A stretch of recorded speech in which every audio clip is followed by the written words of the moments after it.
In 1961, in Berlin, Germany, there was a wall.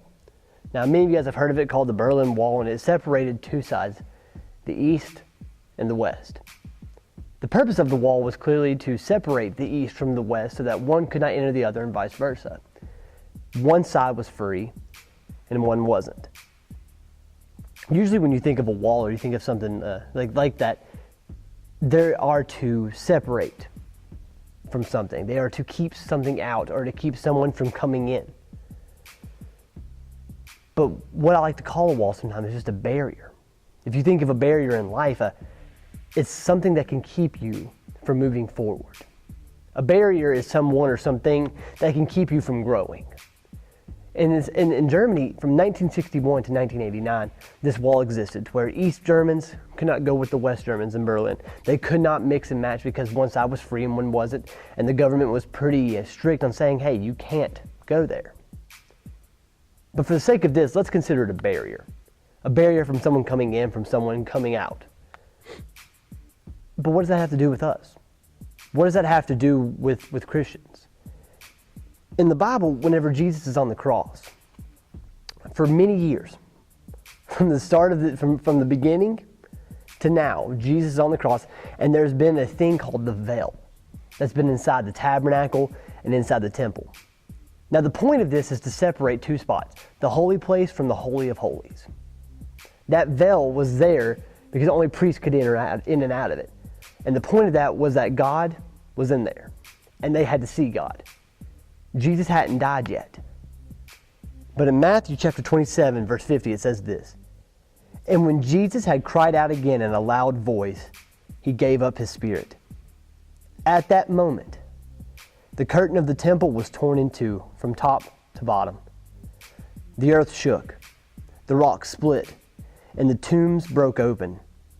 The bodies of many holy people who had died were raised to life." Now, the purpose of the veil was for people to see God in a new light.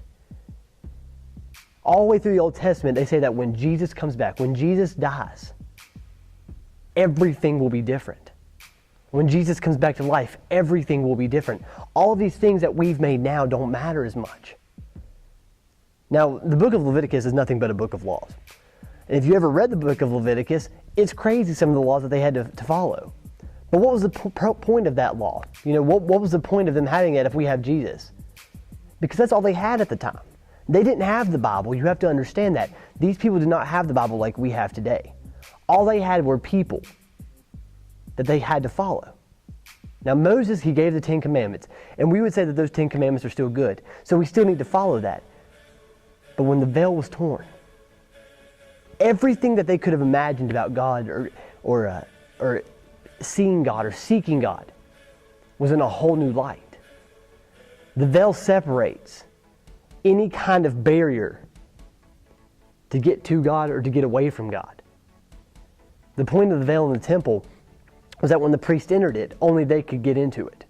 All the other people weren't allowed to, so that only the priests could see God, could only experience God. But when that veil was torn, when Jesus died, everybody, to this day, we can experience God everywhere.